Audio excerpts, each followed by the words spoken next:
한 달만 이제 해보셔도 내가 왜 이거 예금했지? 이런 생각하실 거예요. 늦었다고 생각할 때가 그나마 제일 빠른 겁니다. 거의 망할 일이 없어요. 진짜 해보실 수 있게 하는 순서도 그냥 여기 넣어놓을게요, 영상에다가. 영상 지금 잠깐 멈춰놓고 이대로 한번 해보세요.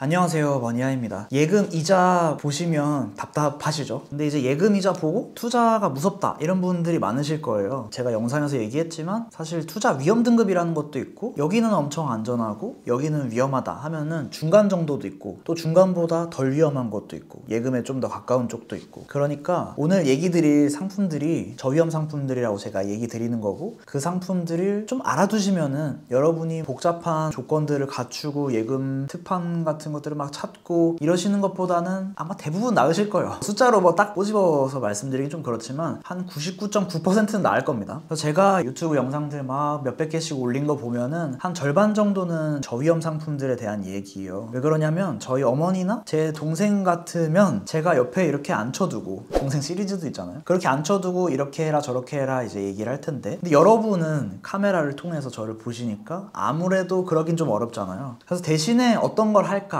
어떤 것들을 말씀드리면은 조금 공부도 될까, 이런 맥락에서 이런 저위험 상품들이 괜찮아요. 노후자금을 준비한다 이러면 애초에 소득이 높으신 재벌분들, 이런 사람들 말고는 연금이나 이런 거 대비하기가 쉽지 않으실 거예요. 그래서 그건 알겠는데 뭐부터 하면 좋겠냐 물어보시면, 지금 가져온 거는 금리 ETF, 단기채 ETF가 예금보다 나으실 거예요. 그리고 여러분이 나중에 투자로 나아가서 더 큰 수익이나 이런 것들을 노린다고 해도 이 중간 다리를 밟고 넘어가시는 게 아무래도 조금 더 안전하실 거예요. 초등학생이 대학교 가는 거 말고 중학교 가는 것처럼 한 단계 한 단계 높아진다고 했을 때, 지금 말씀드리는 상품들은 은행에 없고 증권사에 있어요. 여러분이 이제 은행은 대출 받는 곳, 증권사는 돈 굴리는 곳, 이렇게 개념을 바꿔주셔야 돼요. 그래서 여러분이 오늘 영상을 통해서 얻어가실 수 있는 거 정리를 먼저 하겠습니다. 첫 번째, 예금만큼 안전한데 예금보다 더 받는 상품, 이거 얘기를 드릴 거고, 어떻게 예금보다 더 안전한가 이것도 설명을 드릴 거고, 어떻게 예금보다 더 받을 수 있는 건가 이것도 한번 짚고 넘어갈 거예요. 그 다음에 예금보다 얼마나 더 주나, 이것도 딱 말씀드리긴 좀 어렵지만 이것도 어떻게 보면 투자여가지고, 그래서 이 부분도 한번 말씀을 드리고 넘어가는 게 좋을 것 같아요. 마지막으로 증권사에 어디 들어가서 어떻게 클릭을 해야 되는지, 여기까지 이제 영상을 한번 넣어 볼게요. 도대체 어떻게 예금만큼 안전하다 이렇게 확신하면서 얘기를 드릴 수 있을까요? 여러분이 만약에 제 입장이어서 유튜브를 찍는다 하면은 이게 손해를 볼 수도 있는 건데 이렇게 확정적으로 얘기하면 안 되잖아요. 생각을 해봤을 때 예금을 안전하다 하는 이유는 예금자 보호 때문일 거예요. 예금자 보호라는 건 정부에서 예금에 뭐 5천만 원 1억까지 하면은 예금자 보호가 된다, 정부가 보증을 해주겠다, 그래서 예금자 보호라는 게 있다, 이렇게 정해놨으니까 우리가 안전하게 느끼는 거죠. 증권사 상품들은 예금자 보호라는 제도, 기능 이런 것들은 없어요. 왜냐하면 이것도 사실 따지면은 투자 상품이라고 볼 수 있거든요. 근데 여기서 생각해 볼 건 예금자 보호에 대해서 생각을 해봐야 돼요. 예금자 보호라는 제도를 우리가 그냥 정부에서 해주니까 보호가 당연히 되겠지 이렇게 생각하는 거잖아요. 아주 극단적으로 예를 들어서 북한에서 뭐 쳐들어와가지고 우리나라가 망했다, 그러면 우리나라가 보증을 해주던 예금들은 찾을 수 있을까요? 뭐 이런 것처럼. 그래서 저도 이런 목적에서 예금자 보호라는 제도를 조금 더 찾아봤어요. 그럼 이제 예금보험공사에서 예금자 보호 제도를 할 수 있게 관리를 하고 있어요. 다시 말해서 예금자 보호 제도니까 보호를 해줘야 되잖아요. 근데 보호를 해줄 때 뭔가가 있어야지 보호가 될 거예요. 우리도 예를 들어서 치매보험 이런 거 가입을 한다, 그럼 보험사에서 나중에 우리가 치매에 걸렸을 때 보험금을 받게 되잖아요. 그럼 보험사에서 돈이 있어야지 이 보험을 돌려주겠다 이런 게 있는 거잖아요. 근데 예금보험공사에서도 어떤 은행이 망하거나 이랬을 때 예금자 보호제도에 의거해서 돈을 돌려줘야 되니까 돈을 이렇게 가지고 있어야 돼요. 그러면 이 돈이 갑자기 어디서 났을까요? 치매보험 같은 경우는 우리가 보험료를 내니까 보험사에서 보험료를 가지고 돈을 쌓아놨다가 나중에 일이 발생했을 때 돈을 주는 건데, 예금보험공사는 어디서 돈이 나왔을까? 예금보험공사 홈페이지에 들어가 보면은 어떤 것들이 있다, 제도가 어떻다 이런 게 써 있어요. 그 중에 하나가 은행에서 받는 수수료가 있어요. 그럼 이제 이해가 됐죠? 은행에서 수수료를 받는다. 그 수수료를 잘 쌓아가지고 만약에 이 은행이 망했을 때 보험금을 돌려줘서 이 예금자들을 보호해줘야겠다, 이런 시스템인 거잖아요. 굴러가는 시스템이 이해되죠? 그러면 은행은 어디서 돈이 생겨가지고, 생각해보세요. 우리가 예금에 가입하고 대출을 받고 이러잖아요. 우리가 예금을 3%짜리 가입했다. 그리고 나서 대출 받는 건 4% 대출 받고 신용대출 받으면 7%짜리 막 이런 거 받고 그럼 예금은 4% 하고 대출은 뭐 7% 받았어요. 3%는 은행의 마진, 은행의 이익이 되는 거죠. 그럼 이제 보호비라는 게 예금보험공사에 납부를 해야 되니까 보호비가 아주 작을 거예요. 퍼센트로 따지면. 그렇지만 어쨌든 그 돈을 내려고 하면은 은행 입장에서 어떻게 해야 될까요? 두 가지 선택지가 있겠죠. 대출 이자를 높이거나 아니면 예금 이자를 덜 주거나. 이게 내가 부담을 알게 모르게 간접적으로 하고 있는 거구나. 보험료를 알게 모르게 내고 있는 거구나. 이렇게 생각할 수 있어요. 국가적인 차원에서 생각해도 예금보험공사라는 게 있음으로써 예금보험공사 직원들도 고용을 해야 되고 거기 이제 조직도 관리를 해야 되고 잘 되고 있나 감사도 해야 되고 여러 가지 또 비용들이 나갈 거예요. 국가적인 차원에서 보더라도. 그러면 이제 다음 문제를 얘기를 하고 싶은데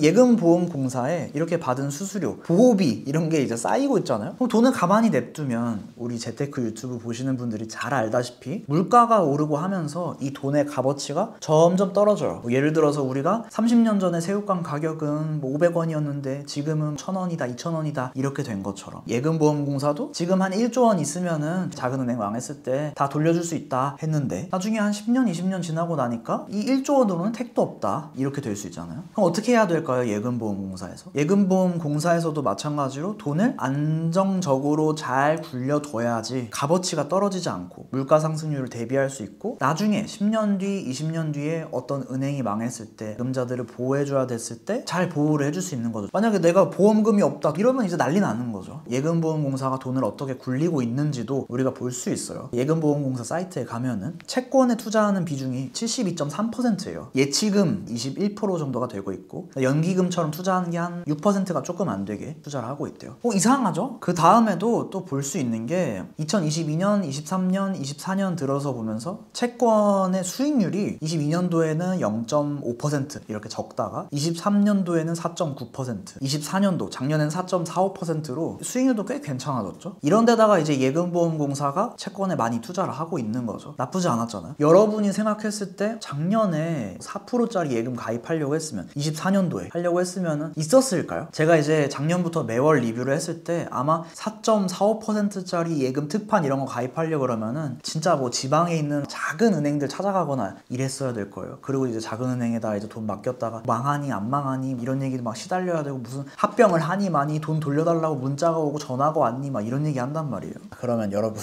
세 번째 생각해 볼 거는 우리가 국민은행, 우리은행, 신한은행 이런데 1금융권 예금에 맡기잖아요. 근데 개별 은행만 믿는 예금보다는 이렇게 다양한 채권에 투자를 하는 게 아무래도 조금 더 안전하다고 느끼실 거예요. 예금자 보호를 떼놓고 생각을 하면은. 그래서 그런 의미에서 이런 이제 예금자 보호제도 얘기를 쭉 들어봤으면은 생각이 날 만한 게 이제 예금을 우리가 돈을 넣고 그 다음에 중간에 은행에서 예금하고 대출하고 마진이 얼마 남고 또 수수료를 또 내고 예금보험공사에서 뭐 직원들 월급 주고 어쩌고저쩌고 이런 거 하고 또 이제 이 모아진 돈을 수익률을 또 내야 되고 근데 수익률을 낼 때 보니까 여러 군데 투자하지만 채권이란 데 투자를 하고 수익률을 4.4% 5% 이렇게 내고 있고 여러 과정들이 있는 거잖아요. 그럼 생각을 해보면 우리가 이런 노트북 이런 것들을 바로 옆에 있는 삼성 판매센터 거기 들어가서 샀을 때랑 이거 만든 직원한테 직원 할인가로 받을래요 했을 때랑 어디가 더 쌀까요? 생각해보세요. 이 유통하는 과정이 줄어들면은 조금 더 효율적이 되잖아요. 다시 말해서 굳이 우리가 은행 예금에 하면서 보호받는 수수료나 이런 것들을 내지 않고 이 과정들을 줄이고 채권에 잘 투자를 하면은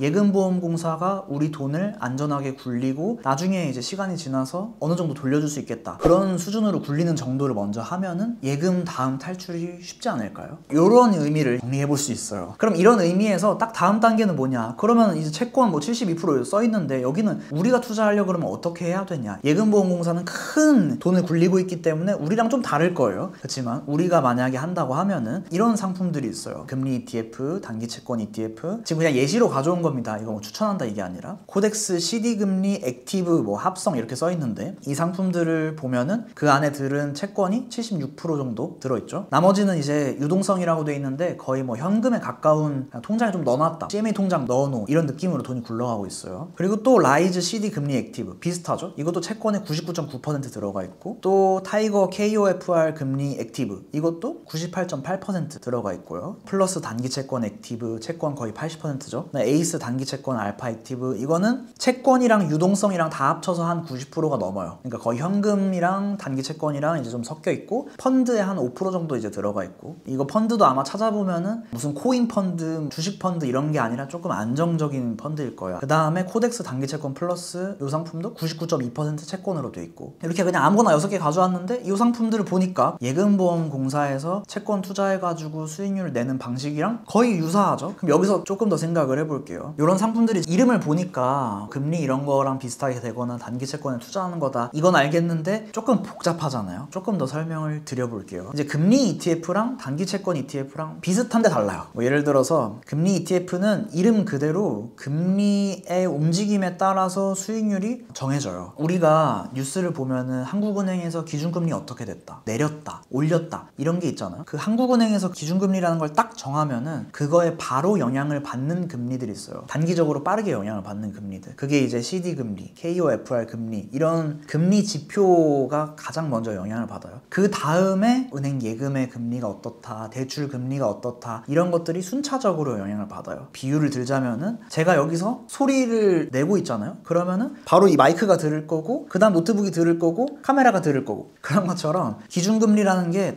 딱 정해지면 그 다음에 가장 먼저 가까이 있는 이 CD금리, 이런 무위험지표 금리 이런 것들이 먼저 영향을 받고, 그 다음에 저 멀리서 예금금리가 간접적으로 영향을 받는 거예요. 그래서 어떤 시기에는 기준금리는 내려갔는데 대출금리는 올랐다, 뭐 이럴 때도 있어요. 왜냐면 간격이 있기 때문에. 그래서 지금 이 금리를 설명할 때 나오는 CD, KOFR 이런 것들은 이제 나중에 검색해보면 알겠지만 거의 무위험 지표에 가까워요. KOFR 무위험 금리 지표 이렇게 나와 있거든요. 그래서 이 정도만 알고 계시면은 아, 이렇게 금리가 빨리 영향을 받는 것들이 있구나, 이렇게 볼 수 있어요. 그래서 CD금리 같은 경우는 은행이 발행하는 양도성 예금증서다 이렇게 나오는데, 양도성 예금증서라는 말 자체를 일단 여러분이 증권사 직원 할 거 아니면 별로 기억하실 필요가 없어요. 근데 은행이 돈 빌려주고 만기 한 7일 지난 다음에 주겠다, CD 30일 하면은 30일 지난 다음에 원금이랑 이자랑 주겠다, 은행이 약속을 한 거예요. 그래서 거의 망할 일이 없어요. KOFR 금리 이런 것도 국채, 공공기관에서 발행하는 채권 이런 것들을 기반으로 거래를 하는 금리 지표예요. 그러다 보니까 예금자 보호 제도가 맨 처음에 설명드렸듯이 북한이 진짜 쳐들어와가지고 우리나라가 뭐 어떻게 되고 막 이러면은 예금자 보호 제도가 뭐냐, 지금 뭐 그거 지금 생각할 때냐 막 이럴 거잖아요. 마찬가지로 이 KOFR 금리를 따라간다는 얘기는 국채나 뭐 공공기관에서 발행한 채권에다 투자한다는 얘긴데, 그러면 다시 말해서 정부가 망하지 않는 이상은 이 정도 금리는 받을 거다라고 되어 있는 거예요. 그래서 거의 손해를 볼 확률이 적어요. 근데 아예 없다고 할 수 있나? 이건 또 아니에요. 아예 없다고 할 수는 없어요. 왜 그러냐면 뭐 북한이 쳐들어오는 뭐 이런 극단적인 일도 있지만, 단기적으로 어떤 일이 있을 수 있냐면 우리가 ETF를 투자를 하면서 ETF 투자에 따른 수수료도 약간 나가요. 0.0 몇 %, 실부담 수수료가 나가요. 수수료가 나가고 이런 구간들이 있으니까 약간은 마이너스였다가 이제 플러스로 돌아서는 거죠. 약간이라는 게 상품마다 조금씩 다르고 수수료마다 조금씩 다르니까 이런 것들은 이제 따져봐야겠죠. 그 다음 이제 두 번째로 말씀드릴 거는 단기 채권 ETF예요. 금리 ETF랑 단기 채권 ETF랑 거의 동일해요. 근데 세세하게 따져서 뭐가 더 위험하냐, 뭐가 더 수익률이 잘 나오냐 따지면은 금리 ETF는 좀 더 예금에 가까운 쪽이고, 단기 채권 ETF는 상품마다 좀 다르지만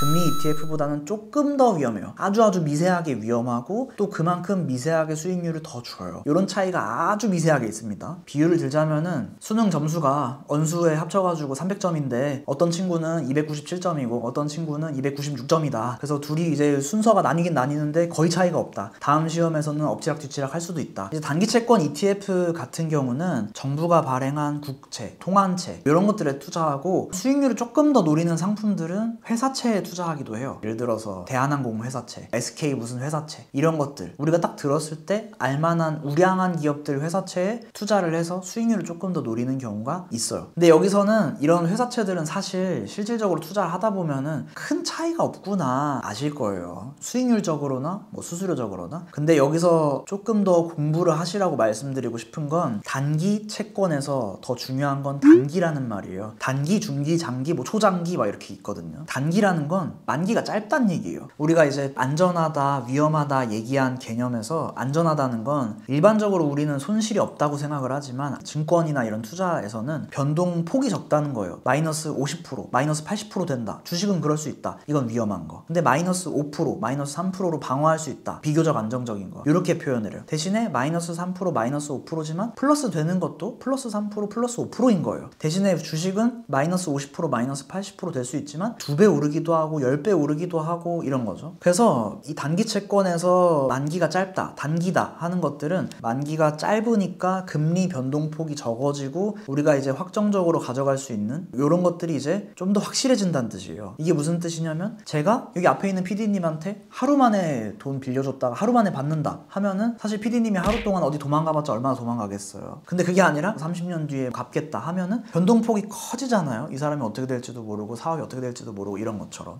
단기일수록 좀 더 변동폭이 작아지는 안전하다라고 표현할 수 있고 이 기간이 좀 더 길어지면 길어질수록 변동폭이 커지는 거예요. 어려워지면 어려워질수록 그걸 맞췄을 때 리턴 값이 커지는 거죠. 그럼 이제 안전하다는 거는 아셨을 거예요. 그래서 어떻게 예금보다 더 받을 수 있는 건가 이런 생각도 드실 수 있어요. 그래서 우리가 예금을 하면 은행이 우리 돈을 잘 굴려서 이자를 돌려주는 거잖아요. 근데 은행은 우리한테 이자를 전부 주는 건 아니에요. 은행이 벌어들인 이자 같은 경우는 여러 군데에 나가고 있어요. 인건비도 나가죠. 오프라인 점포도 유지하고 있죠. 아까 설명드렸던 예금 보험료 이런 것도 나가고 있죠. 또 은행에서 이윤도 있어야 되잖아요. 은행 주식에 투자하면 배당도 줘요. 남은 돈이 있어야지 배당도 줄 수 있는 거니까. 이런 것들이 이제 다 전반적으로 재무제표에서 매출 내고 순이익이 얼마고 배당도 주고 이래가지고 이런 것들이 이제 결정이 되는 거죠. 그래서 생각을 해보면은 우리가 최종적으로 받는 이자는 여러 가지 은행에서 나가는 돈들이 나가고 이런 것들이 고려가 된 다음에 결정되는 이자인 거죠. 근데 우리가 금리 ETF나 단기채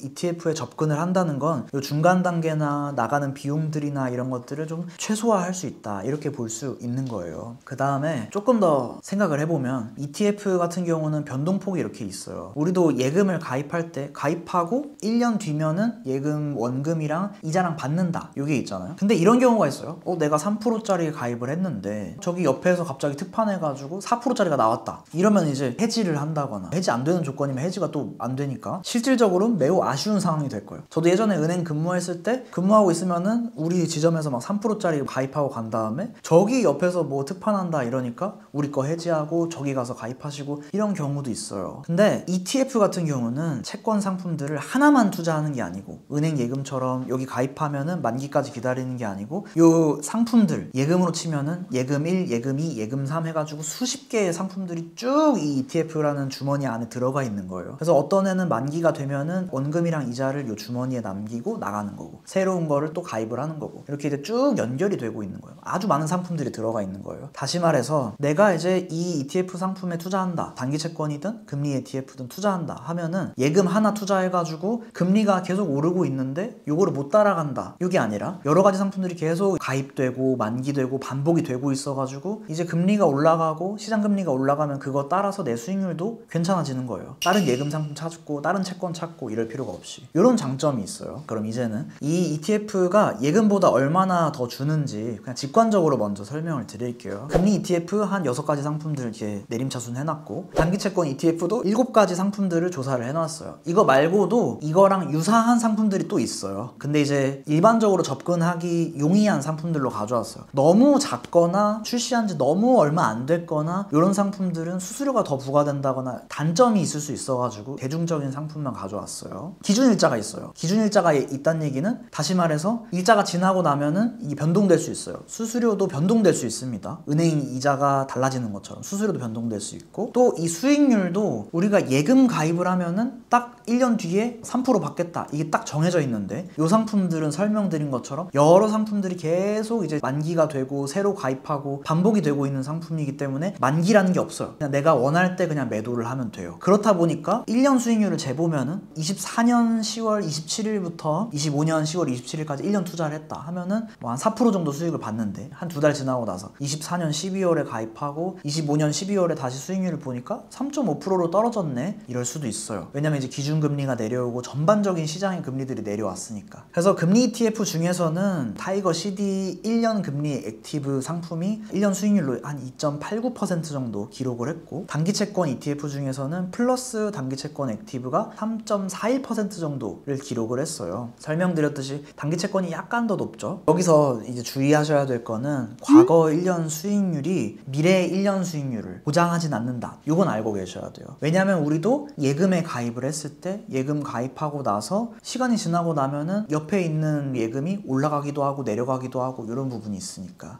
요거는 아셔야 된다. 그 다음에 ETF 살 때 보셔야 되는 거는, 수수료는 제가 어떤 ETF들을 얘기해도 뭐 포트폴리오 얘기도 하고 나스닥, S&P 500 무슨 상품을 얘기해도 안전지향적인 투자자라고 하면 수수료 100% 부과되는 비용부터 줄이셔라, 이 얘기를 늘 할 거예요. 이거 생각보다 크거든요. 그래서 요것도 실부담 비용률이라고 해서 수수료 따져놨으니까 한번 확인해 보세요. 그럼 이제 현 시점에 예금 상품들이랑도 한번 비교를 해볼게요. 지금 이제 예금 상품들을 보니까 1금융권에서 이제 내림차순에서 보니까 SC제일은행에 이런 상품이 최고 금리가 2.85%까지 준다고 되어 있어요. 작은 글씨로 기본이 2.55%라고 되어 있네요. 근데 이것도 이제 들어가서 확인을 해보면 우대 조건에 입출금 통장 있어야 되고 첫 거래를 하셔야 된다. 그다음 이제 뭐 가입 기간은 1년밖에 안 된다 써 있을 거예요. 이제 또 만기에 해약을 해야 돼요. 연계 통장도 있어야 되고 이런 조건도 있나 봐요. 복잡하죠 생각보다. 금리 ETF 가입할 땐 이런 건 없어요. 사실 그리고 이 재테크 유튜브, 머니아이 유튜브 보실 분 정도라면은 첫 거래 하시는 분은 없을 거예요. 첫 거래 하시는 분이 이 영상을 보고 이런 예금 특판에 가입하고 하는 게 거의 없지 않을까요? 또 넘어가서 파킹 통장 이런 것도 확인해 볼 수 있어요. 제가 파킹 통장을 별로 안 좋아한다 이런 얘기 하잖아요. 이제 파킹 통장 같은 경우는 이것도 SC제일은행에서 최고 5%, 그 다음에 최저는 0.3%네요. 보면은 조건에서 첫 거래를 하셔야 되고 급여 통장이랑 연동이 돼 있어야 된다, 여기 있어요. 생각보다 쉽지 않으실 거예요. 당연히 첫 거래도 힘들 거고 급여 통장을 SC제일은행으로 바꾸겠다 하는 것도 쉽지 않으실 거예요. 혹시 그렇게 바꿨다 그러더라도 급여 통장도 쓰고 SC제일은행의 혜택을 받기 위해서 또 뭐 카드도 쓰게 되고 더 나아가면 뭐 대출이나 이런 것도 받게 되고 이럴 텐데 요 은행으로 조금 쏠리게 될 거예요. 마케팅 용어로 락인 효과라 그러는데 잠궈지는 거죠. 그 다음에 뭐 다른 조건도 보면은 1억 원 이상일 때 우대 이율을 0.5% 준다. 1억 원을 넘게 넣으면 예금자 보호가 또 안 되잖아요. 뭐 이런 부분도 있어요. 1억을 예금에 넣는다, 참 아쉽죠. 뭐 마케팅 동의해야 된다, 뭐 급여 이체하면 얼마 준다, 이런 또 이제 조건들도 있어요. 그래서 이게 조건들을 다 따져서 최고 이율을 받으려고 하면은 쉽지 않으실 거예요. 근데 이제 설명드렸듯이 이런 ETF들은 별다른 조건이 없어요. 실부담 비용은 조금 이제 부담을 하면 그게 이제 끝이에요. 단순 비교를 하면은 단기채 ETF 설명드린 상품 3.4% 뭐 이런 거랑 은행 예금 이제 2.85%짜리 가입했다 하면은 5천만 원 넣었을 때 수익금이 23만 원 이렇게 차이가 나요. 적당한 이율 정도일 때인 거죠. 그러면은 단기채 ETF 3.4% 확실한 건 아니지 않냐 할 수 있는데, 여러분은 이제 영상 이거 하나만 보셨을 수 있지만 제가 이 저위험 상품 리뷰를 한 게 뭐 한 2년 가까워지고 있어요. 그 전에 얘기했던 상품이에요. 1년 전 영상 보면은 코덱스 단기채권 플러스 이런 거 하세요. 유튜브 보고 오신 분들한테 뭐 무료로 뭔가 챌린지도 하고 1,000원짜리 그 저위험 상품 강의도 만들어서 해보고 다 나왔던 내용들이에요. 그래서 여러 가지 장점들이 있어요. 정리하면은 금리가 오른다고 하면은 내가 별다른 조치를 할 필요 없다. 손해보는 게 없으니까. 두 번째는 다른 뭐 특판 조건이나 뭐 이런 거 따질 필요가 없다. 그 다음 세 번째는 이런 예금 상품 가입한다, 뭐 월급 통장 바꿔야 된다, 카드 못 써야 된다, 이럴 필요가 전혀 없다. 여기 묶일 필요가 없다. 왜냐면 이 ETF가 마음에 안 든다? 다른 뭐 단기채권 ETF로 갈아타면 되니까, 금리 ETF로 갈아타면 되니까, 이런 것들이 좋아요. 이거를 한번 아마 한 달 정도 투자하시면 수수료를 냈기 때문에 마이너스 조금 됐다가 플러스로 돌아서실 거거든요. 한 달만 이제 해보셔도 내가 왜 이거 예금했지? 이런 생각하실 거예요. 뭐 늦었다고 생각할 때가 그나마 제일 빠른 겁니다. 어쨌든 한번 해보시는 게 좋을 것 같아요. 그리고 이게 무조건 최고의 상품이다 추천드리고 싶어서 한 것보다는 여러분이 이 상품을 투자하면서 경험이 쌓이실 거고, 두 번째는 증권사랑 친숙해지실 거고, 요거 하면서 매수 매도 호가도 해보실 거고, 그 안에서 팁 같은 것도 생기실 거고, 우리 애들한테도 알려줄 수 있을 거고, 이런 게 생길 거예요. 근데 은행 예금 하면은 아무것도 안 보여요. 은행 예금 앱에 들어가 보세요. 앱 들어가서 뭐 할 수 있는 게 있나? 수익률 높이기 위해서 뭐 해야 되나? 없을 거예요. 보험, 대출, 은행 예금 예금 이런 거밖에 없을 거예요. 증권사는 앱만 보더라도 메뉴가 목돈 굴리기, 목돈 만들기 메뉴가 엄청 많을 거예요. 상품도 엄청 많아요. 주식 숫자만 해도 2,000개가 넘어요. 우리나라 주식만 해도. 주식도 많죠. 채권도 이렇게 많아요. 수십 수백 가지 상품들이 있어요. 또 원자재 이런 것도 투자할 수 있고, 제가 예전에 시리즈 찍었던 것처럼 금도 투자할 수 있고, 삼성전자 이런 거 투자할 수 있고, 비과세 상품들도 많고, 통장도 더 많이 써볼 수 있고, 수수료도 더 낮고, 상품 선택지가 너무 많아요. 비유를 하자면은 편의점만 다니는 사람인 거예요. 은행만 다닌다고 하면. 근데 이제 증권사 다닌다는 건 뭐 이마트, 트레이더스, 코스트코 이런 데도 가본다는 거죠.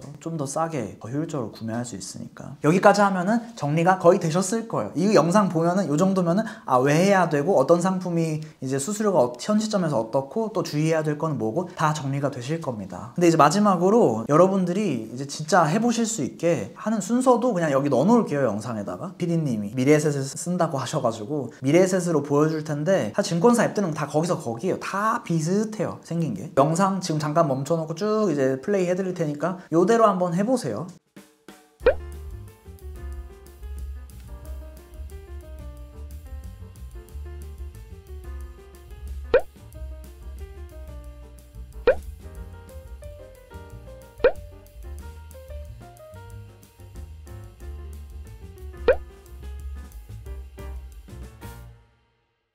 첨언을 하자면, 은행 예금은 이런 것도 없을 거예요. 만기에 그냥 이자 들어온다 이렇잖아요. 물론 뭐 3개월마다 뭐 회전식 예금도 있고 6개월짜리 예금도 있고 막 하지만, ETF 같은 경우는 배당이 들어온 것도 있어요. 월 배당 상품도 있고 분기 배당 상품도 있고, 안정적으로 투자하면서 배당이 나오는 상품들도 있고, 비과세 상품들도 있고, 또 여러분이 뭐 부동산에 투자하고 싶다 그러면 부동산 ETF도 있어요. 예를 들어서 강남역 지나가다 보이는 건물이나 이런 거에 투자하고 싶다 그러면 몇백억일 거잖아요. 부럽잖아요. 근데 이거를 ETF로 잘라가지고 투자하는 방법도 있어요. 리츠라고. 리츠도 절세 계좌가 있습니다. 아주 선택지가 많아요. 그래서 이거를 한번 해보시면은 도움 되실 거다, 이 얘기를 드리고 싶고, 제가 유튜브에서 대체로 예금 다음 단계에서 요거 해보셨으면 좋겠다 하는 게 저위험 상품들이에요. 여러분이 다른 얘기도 해달라 하는 것도 이해는 돼요. 근데 이제 보시는 분들 중에서 유튜브 스튜디오나 이런 거 분석을 볼 수가 있는데, 새로운 분들이 보는 비율도 꽤 커요. 그리고 질문 게시판이나 이런 거 보면은 대부분 예금만 했어요, 이런 분들이 진짜 대부분이에요. 이런 부분 때문에 영상도 한번 찍어봤어요. 리스트로 돼 있는 거는 카페에다가 글로 남겨놓을 거고, 카페에 공부 어떻게 하면 좋나 글로 좀 남겨놨어요. 유튜브 영상은 좀 쉬운데 글로 써놓거나 이런 것들은 약간 난이도가 있거든요. 아주 약간. 나중에 시간 되실 때 보시면 도움 되실 거예요. 영상 여기까지 하겠습니다. 행복한 하루 되세요.